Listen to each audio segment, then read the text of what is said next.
بسم الله الحمد لله والصلاة والسلام على رسول الله وعلى آله وأصحابه ومن والاه أما بعد السلام عليكم ورحمة الله وبركاته كان بنبرن يتمرت مدرك لاي يقربوا يتوسنوا من لا شيء يلتسدباتشو وقتاوي ጥያቄዎች አሉ ኢንሻአላህ እነሱን አጠራጠራ አድርገን ለመመለስ ፊት ለፊታችን ባሉ ውስን ደቂቃዎች ምንማማር ይሆናል። ነሰሉላህ الإعانة والتوفيق. بسم الله. በጃር ከሚሰገዱ ሰላቶች ውጪ ያሉ ሰላቶች ላይ ማእሙሙ ሩኩዕ ላይ ቢደርስና ፋቲሃን መቅራት ባይችል ረካዓው ላይ ደርሷል ወይስ መሙላት አለበት? አብዛኞቹ ሊቃውንት ዘንድ ሩኩዕ ላይ እና ከዛ በፊት የደረሰ ሰው ሙሉ ረካዓ እንዳገኘ ነው የሚቆጠርለት። ረካዓ ላይ ከደረሰ ሩኩዕ ካደረገ ከኢማም ጋር ኢማሙ ከሩኩዑ ቀና ሳይል ከደረሰ ሶላት እንዳገኘ ነው የሚቆጠርለት። ነገር ግን የተወሰኑ ሊቃውንት ረካዓ ሙሉ የሚታሰበው ከኢማም ጋር ቆሞ ፋቲሃን ካደመጠ ነው። ፋቲሃን ወይም በራሱ ከቀራ ነው እንጂ ሩኩዕ ላይ የደረሰ ሰው ዝም ብሎ ይግባ እንጂ ሩኩዕ ላይ ይቀላቀል እንጂ እንደ ሙሉ ረካዓ አይቆጠርለትም። ምክንያቱም ነብዩ አለይሂ ሰላቱ ወሰላም አቡበክራን ላ ተዑድ ሁለተኛ እንደዚህ አታድርግ ብለዋል። ሩኩዕ ላይ ተጣድፎ ሲገባ ስላዩ አይ ሩኩዕ ላይ ተጣድፎ የገባው እሱም ሱሐቦች ዘንድ ነቢ ዘንድ ሩኩዕን ማግኘት ሙሉ ረካዓ እንደማግኘት ነው ይባል ስለነበረ ነው የሚል ሰፊው ዝግብ አለበት። ነገር ግን ትክክለኛው ተመራጩ ሩኩዕ ላይ የደረሰ ሰው ዝም ብሎ ይገባል፣ አይቆጠርለትም። ተነስቶ የቀረውን መሙላት ይጠበቅበታል። ዩኒቨርሲቲና ሌሎች ቦታዎች ላይ አንዳንድ ጊዜ ውሃ ጠፍቶ ገዝተን ነው የምንጠቀመውና ገዝተን መጠቀሙ ይሻላል ወይስ ተይሙም ማድረግ እንችላለን? ተይሙም የሚደረገው ውሃ ከጠፋ ነው። ከጠፋ ማለት የቧንቧ ውሃ ብቻ ከጠፋ ማለት አይደለም። የመጠጥ ውሃ ካለ ከመጠጥ የሚተርፍ ከሆነ ውዱእ ማድረግ ጀናባ ማውረድ ግዴታ ይሆናል። ያለው ውሃ ከመጠጥና ከምግብ ማብሰል ማይተርፍ ከሆነ ነው ተይሙም ማድረግ የሚቻል። ቤት ውስጥ እንኳን ውሃ ባይኖር መግዛት የሚችሉበት ገንዘብ ካለ ዋጋው የተለመደው አይነት ዋጋ ከሆነ ገዝቶ ውዱእ ማድረግ ግዴታ ይሆናል። ገዝቶ ውዱእ ማድረግ እየተቻለ የመጠጥ የታሸገ ውሃ ያለ የተለመደው የቧንቧ ውሃ የባልዲ የበርሜል ውሃ ስለሌለ ብቻ ተብሎ የመጠጥ ውሃ አይነካም ወይም ለውሃ ወጪ ያላወጣም ተብሎ ተይሙም አይደረግም። የሚገዛም ከጠፋ ወይም የሚገዙበት ገንዘብ ከሌለ ወይም ያለው ውሃ ከመጠጥ የማይተርፍ ከሆነ ነው ተይሙም የሚቻለው። ጫማችንን በቂብላ አቅጣጫ ማድረግ ማስቀመጥ እንችላለን ወይ? ጫማ በመሰረቱ መስጂድ ይዞ መግባት የተወገዘ ነው። አማራጭ ካላጡ በስተቀር መስጂድ ጫማ ይዞ መግባት ተገቢ አይደለም። ጫማዎች እርጥበት ሊኖራቸው ይችላል፣ ነጃሳም ሊኖራቸው ይችላል፣ መሸፈኛው መያዣው በቂ ላይሆን ይችላል፣ መጥፎ ሽታ ሊኖራቸው ይችላል። ከዚህ አንፃር ጫማን መስጂድ ይዞ መግባት አይገባም፣ የመስጂድን ክብርም አይመጥንም። ነገር ግን ጫማ ይሰረቃል ተብሎ ከተፈራ መስጂድ ይዞ መግባት ይቻላል። መስጂዱ እንዳይነጀስ እንዳይቆሽ፣ መጥፎ ሽታ እንዳይኖረው በቂ ጥንቃቄ ከማድረግ ጋር አቀማመጡን በተመለከተ ሁሉን ስርዓት አሟልቶ የያዘው ዲናችን ቀደምት የፊቅህ ሊቃውንት ሲያስቀምጡት አደብ አለ።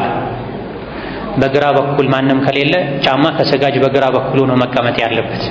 በግራ በኩሉ ሌሎች ሰጋጆች ካሉ ደግሞ በሁለት እግሮቹ መሃል ነው ማስቀመጥ ያለበት እንጂ ጫማን ከፊት ለፊት አድርጎ ለጫማ መስገድ እስኪመስል ድረስ በተለይ አንዳንድ ተለቅ ያሉ ጫማዎች የሰጋጁን ደረት ሁሉ ስጁድ ላይ ለጥ እንዳይል የሚያደርጉበት ሁኔታ አለና ጫማን በላጩ ይዞ ለመግባትን ከተገደዱ ንጽህና የመስጂዱን ንጽህና በማያጓደል መልኩ መጥፎ ሽታ ካለውም ሽታው በማይወጣ መልኩ አፍኖ በማሰር ሰው ከሌለ በግራ በኩል ሰው ካለ በሁለት እግሮች በኩል ማድረግ ነው። ይሄ የሚያስቸግር ከሆነ ከቂብላ ከስጁድ ማድረግ ራቅ ያለ ቦታ ካለ እዛ ማስቀመጥ ነው እንጂ ፊት ለፊት ቂብላ ላይ ማድረጉ በተለይ ጫማው ከፍ ካለ በትክክል ስጁድ እንዳያደርጉ ያደርጋል፣ እንቅፋት ሊሆን ይችላል። ቀጣዩ ጥያቄ ከሱሁር በፊት ጀናባ የሆነ ሰው በልቶ ነው ወይስ ሳይበላ በፊት ነው መታጠብ ያለበት? ጀናባ የሆነ ሰው ፈጥኖ ጀናባውን ማውረዱ ተወዳጅ ነው። ጀናባ የሆነ ሰው ሳይቆይ ቶሎ ጀናባውን መታጠቡ በላጭ ነው። በተለያዩ ምክንያቶች ለመቆየት ከተገደደ ቢቆይ ችግር የለው። ለመተኛት ውዱእ ቢደረግ መልካም ነው። መስጂድ ለመቆየት ውዱእ መደረግ አለበት። ውዱ ሳይደረግም ቢተኛ ችግር የለውም። አንዳንድ የነቢዩ ባለቤቶች ነቢዩ አለይሂ ሰላቱ ወሰላም ጀናባ ሆነው ምንም አይነት ውሃ ሳይነኩ ይተኙ ነበር የሚል ዘገባም አለ። የሆነ ሆኖ በላጩ ከጤንነትም አንፃር ከብዙ አንገል ቶሎ መታጠቡ በላጭ። በተለያየ ምክንያት መቆየት ካስፈለገ መቆየቱ ችግር የለውም። መቆየቱ ለጾመኛ የጾም ወቅት መጀመሩን፣ ጎህ መቅደዱን፣ ፈጅር አዳን መባሉንም ቢያስከትል ችግር የለም። ጾምን ለመጀመር ከወር አበባ ደም ከወሊድ ደም ንጹህ መሆን እንጂ ሸርጥ የሚሆነው ጀናባን ማውረድ ሸርጥ አይሆንም። ጀናባ ያለበት ሰው ጾምን ከመጀመሪያ በፊት ገላይን ካልታጠብኩ ማለት የለበትም፣ ግዴታ አይደለም። ስለዚህ ጀናባም ሆኖ ፈጅር አዳን ቢል ችግር የለውም፣ ታጥቦ ለሶላቱ ይሄዳል እንጂ ጀናባ ሆኖ ጾም መጀመር ይቻላል። የወር አበባ የወሊድ ደም ላይ የነበሩ ሴቶችም ደማቸው ከፈጅር በፊት ከሰከንዶች በፊት ቢቆምላቸው መታጠቢያ ጊዜ ስለሌለኝ አልጾምም አይባል። ጾሙ ተነይቶ በቀጣይ መታጠብ ይቻላል። ጾም ለመጀመር ጀናባን ሐይድን ማውረዱ መታጠቡ ሸርጥ አይደለም። ቀጣዩ ጥያቄ ኃላፊነት ላይ ያለ ሰው መቀበል የሚችለው የስጦታ አይነት ቢያብራሩልኝ። ነብዩ አለይሂ ሰላቱ ወሰላም ሀዳያል ዑማሊ ጉሉል ብለዋል። አንድ ኃላፊነት ላይ ላለ ሰው ሰዎች ያመጡ ስጦታ መስጠት እሱን ማማለል ነው የሚሆነው፣ ለወንጀል መገፋፋት ነው የሚሆነው፣ ሙስና ነው የሚሆነው፣ ስርቆት ነው፣ ወንጀል ነው የሚሆነው። ታዲያ አንድ ኃላፊነት ላይ ያለ ሰው ሰዎች ለሱ ምን አይነት ስጦታ ነው መስጠት የሚችሉት? ኃላፊነት ላይ ከመቀመጡ በፊት ስጦታ የመሰጣጠት ልምድ ያላቸው ሰዎች ከሆኑ መስጠት ይችላሉ፣ መቀጠል ይችላሉ። ሳይሾም ወንበር ላይ ሳይቀመጥ ስልጣን ሳይዝ በፊት ወዳጅ ጓደኛ ሆኗቸው በተለያየ መልኩ ስጦታ ይሰጣጡ ከነበረ ስልጣን ከያዘ በኋላም ስጦታ ቢሰጡ ችግር የለም። ከዛ በፊት ስጦታ የመስጠት ልምድ የሌለው ሰው አንድ ሰው ስልጣን ስለያዘ ኃላፊነት ላይ ስላለ ለሱ ስጦታ መስጠት አይገባም። በመሰረቱ ስጦታ መስጠት ተወዳጅ ነው። ለባለስልጣናት በተለይ ፍርድን ለማዛባት ፍትህን ለማጥፋት የሚሰጥ ስጦታ እሳት ነው። ገንዘብ ሳይሆን ስጦታ ሳይሆን እሳት መቀበል አይገባው። ዳኛዎች በተለይ ፍርድ ቤት ኃላፊዎች፣ ሌሎችም ትልልቅ መስሪያ ቤቶች ላይ ያሉ ታች ትንንሽም ቢሆን ያሉ ገንዘብ መሰጠት መቀበል ስጦታ መቀበል ከጀመሩ በየጊዜው ስጦታ የሰጣቸው ሰው የሆነ ጉዳይ ኖሮት እነሱ ጋር ሲመጣ ለሱ ያዳላሉ፣ ያለ ወረፋው ያስተናግዱታል፣ የመስሪያ ቤቱን ሕግ ጥሶ እንዲስተናገድ ያደርጉለታልና የማታለልን ሌሎችን መበደልን በር ለመዝጋት ሲባል ኃላፊነት ላይ ላለ ሰው ቀድሞ ልምድ የሌለው ሰው ስጦታ መስጠትን እስላም ከልክሏል፣ የሙስናን በር ዘግቷል። ለመጀመሪያ ጊዜ ካዕባን ለሚያይ ሰው ካዕባ ክብር ስላለው ቀና ብሎ አይታይም የሚባል ነገር አለ። እንዴት ይታያል? ይሄ የሚባል ነገር ነው፣ የሚባል ነገር ሆኖ ይቀራል።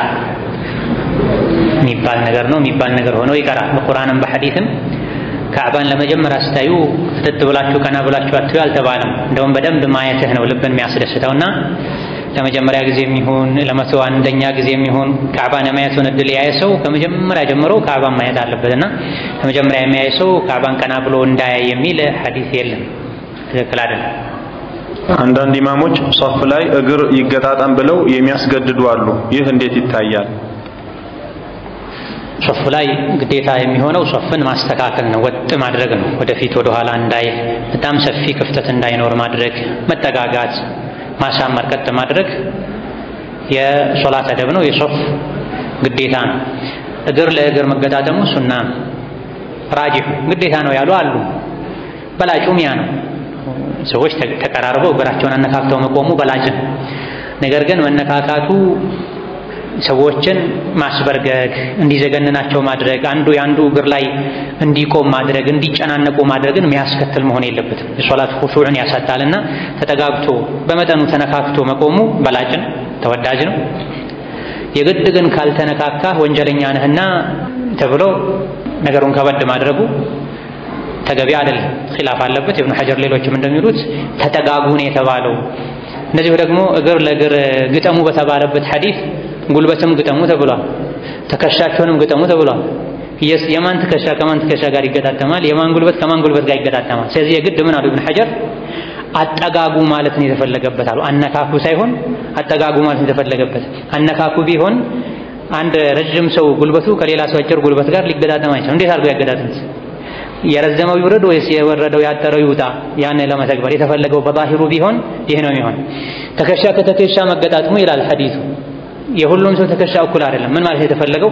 አስተያዩ ማለት ነው የተፈለገው። ትይዩ አድርጉት፣ አንዱ ወጣ አንዱ ገባ አይበል ማለት ነው። ቅርበቱ መጠጋጋቱ በላጭ ነው። ብዙ መጨናነቅ በማያስከትል መልኩ እግር ከእግር ገጥሞ መቆሙም ሱናን ተወዳጅ ነው። ይሄም ከሰፍ ጋር ተራዊ ላይ ሰፍ አስተካክሉ የሚባለው መጀመሪያ ላይ ነው ወይስ በየሁለት ረካዓው ሰዎች ሰፍ እንዲያስተካክሉ መነገር አለበት? ተራዊህ ላይ መጀመሪያ ሰዎች ሰፍ ካስተካከሉ በቂ ነው። በየሁለት ረካዓው ባሰላመቱ ቁጥር ስተው ተስተካከሉ መባል የለበትም። ምክንያቱም እዛው ያሉ ናቸው ሰጋጆች።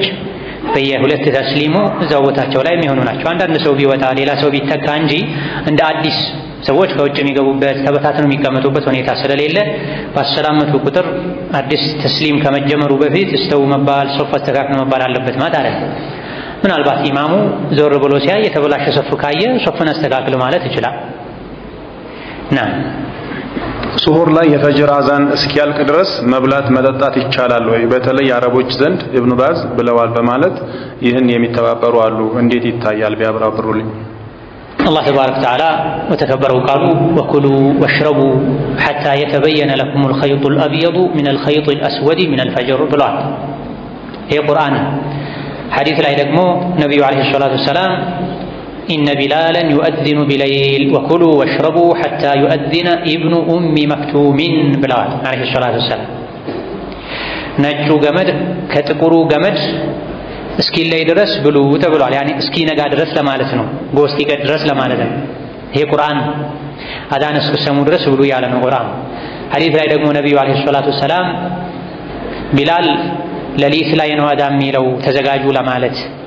አብዱላህ ኢብኑ ኡሚ መክቱም አዛን እስኪል ድረስ ብሉ ጠጡ ብለዋል። አዛን እስኪል ድረስ አዛን ተባለ መቆም አለበት ማለት።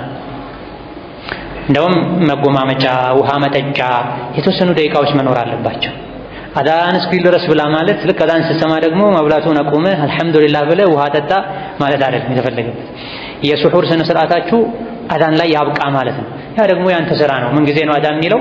ልክ ሱሑር ማበቃው አዛን ላይ ነው ተብሏል። መጨናነቅ እንዳይኖር፣ መታነቅ እንዳይኖር በአዳንና በኔ ሱሑር መሃል የሆነ አጥር መኖር አለበት። አንዳንድ ሰዎች እንደሚሉት ኢምሳኪያ ብለው ሱሑር መቆም ያለበት ሰዓት ብለው 15 ደቂቃ 20 ደቂቃ አንዳንድ ካላንደርም ላይ የሚያስገቡ አሉ። ይሄ አያስፈልግም። ሰፊውን አላህ የፈቀደውን የመብላት ሰዓት ማጥበብ ነው የሚሆነው። ነገር ግን በግለሰብ ደረጃ የሶላት ወቅት እንዳይወጣብኝ ተብሎ ጥንቃቄ እንደሚደረገው የሌላኛው ሶላት ወቅት እንዳይገባብኝ እንደሚባለው እየበላሁኝ አዳን እንዳይልብኝና አፌ ውስጥ ምግብ ቀርቶ ተውጦብኝ የጾም ወቅት ከጀመረ በኋላ እንዳልበላ በማለት መጉመጥመጫ፣ ውሃ መጠጫ የሆኑ ደቂቃዎች መኖር አለባቸው። እነዚህ ደቂቃዎችን መተው ሱና ነው ብለን ሳይሆን አጥር ነው። በተፈቀደውና በተከለከለው መሃል ክልከላውን በደንብ መራቄን ከክልከላ መጠንቀቄን ማረጋገጫ ናቸው ተብሎ የተወሰኑ ሰከንዶች፣ ደቂቃዎች መኖር አለባቸው እንጂ የአዳን ያላችሁ እየበላችሁ አዳን ቢል እስከጨርሱ ድረስ ብሉ። እንደው አንዳንዶች እንደሚሉት አዳን ካለ በኋላ እንደ ውሃ መጠጣት አለበት ምናምን የሚሉ አሉ። ይሄ የጃሂሎች ሐዲስ ነው። ቁርአን ሐዲሱን የሚቃረን ነው። ነብዩ ሰለላሁ ዐለይሂ ወሰለም ያ ቢላልን አዳን እስክሰሙ ብሎ አሉ። አዳን ተሰማ አቁሙ ማለት ነው። አፍህ ላይ ያለውን ማውጣት ይጠበቅብሃል። አንድ ሐዲስ ላይ እጃችሁ ላይ ከያዛችሁ ጉዳያችሁን ሳትፈጽሙ አታስቀምጡ የሚል ሐዲስ አለ። ትንሽ የሚያወዛግበውና ሰዎችንም የሚያምታታቸው ይሄ ሐዲስ ነው። ሐዲስ የሚያምታታ ሆኖ ሳይሆን ሐዲሱን በመሰላቸው መልኩ መረዳቱ ነው። ባጭሩ ለዚህ ሐዲስ ሁለት ምላሽ ተሰጥቷል። አንደኛው እጃችሁ ላይ የያዛችሁትን ጨርሱ አዳን ቢልም የተባለው አዳኑ ለጥንቃቄ ትንሽ ቀደም ብሎ አዳን ይላል ከተባለ ነው።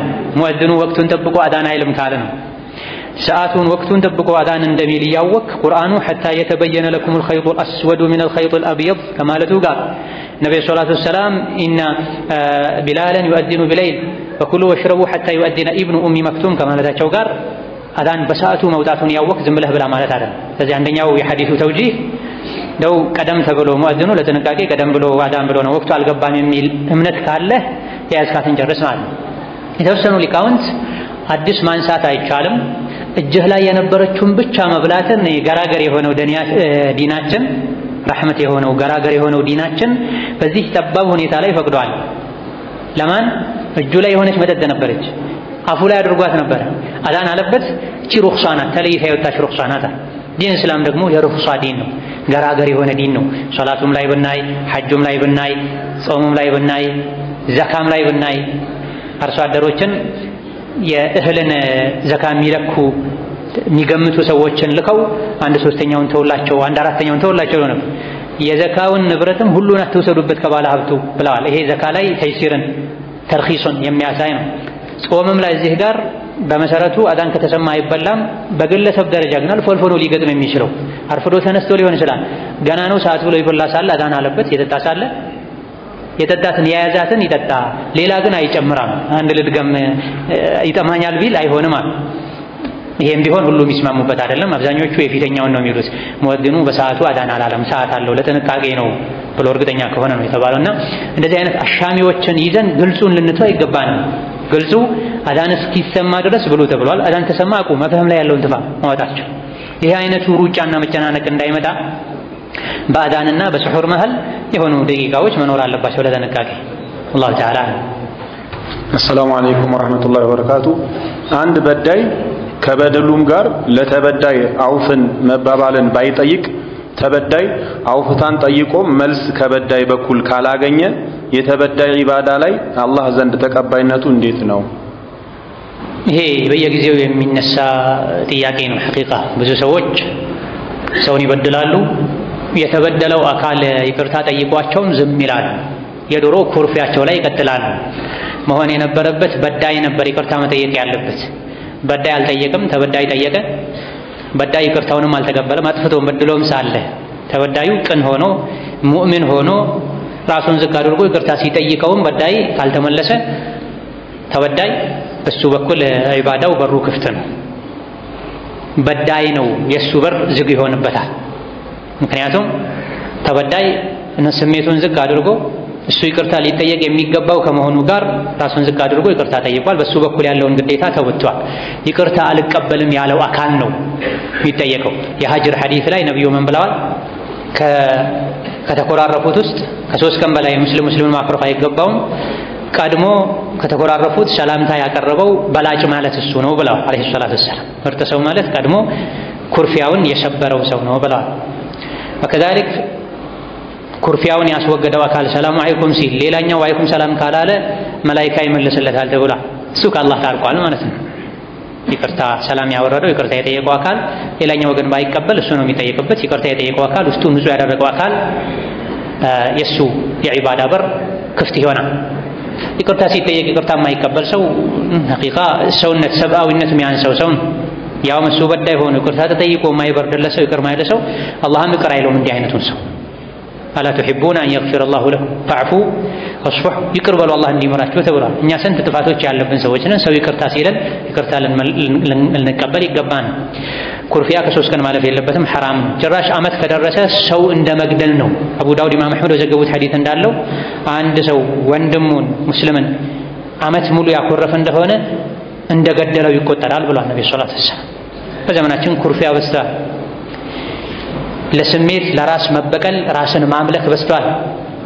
ሸሪዓ እንደማይፈቅድ ያወቁ ሰዎች ስሜታቸውን ማሸነፍ አቅቷቸው ሰዎች እነሱ እንደፈለጉ ስላልሆኑላቸው ያውም ሐቃቸው ያልሆነ ነገር ጠይቀው እምቢ ስለተባሉ ወይም ትክክል ባልሆነ ነገር አምርረው ቂም ይዘው ለ3 ቀን አይደለም ለ3 ወራት ለ3 ዓመታት በቂም ይኖራሉ፣ በጥላቻ ይኖራሉ፣ በኩርፊያ ይኖራሉ። ይሄ ለሙስሊም አይፈቀድም። ሐዲሱ ቃሉ ምንድነው የሚለው? ላ የሒሉ ሊሙስሊሚን አን የህጁረ አኻሁ ፈውቀ 3 ለሙስሊም ሐላል አይሆንለትም፣ ሐራም ነው ወንድሙን ከ3 ቀን በላይ ማኩረፋ። ዓመት ከዘለቀሳ ሙስሊምን እንደ መግደል ነው፣ ወንጀሉ ከባድ ነው። ስለዚህ ውስጣችን ላይ ያለውን ሸይጣን ልንገድለው፣ ከወንድም ከእህቶቻችን ጋር ሰላም ልናወርድ፣ ሰላም አለይኩም ልንባባል፣ ኩርፊያን ልናነሳ ይገባል። ወላሁ ተዓላ አዕለም። ዛሬ በዚህ እናበቃለን። ወሰላሙ አለይኩም ወረሕመቱላሂ ወበረካቱሁ። وتزودوا فإن خير الزاد التقوى وتزودوا فإن خير الزاد التقوى واتقون يا أولي الألباب.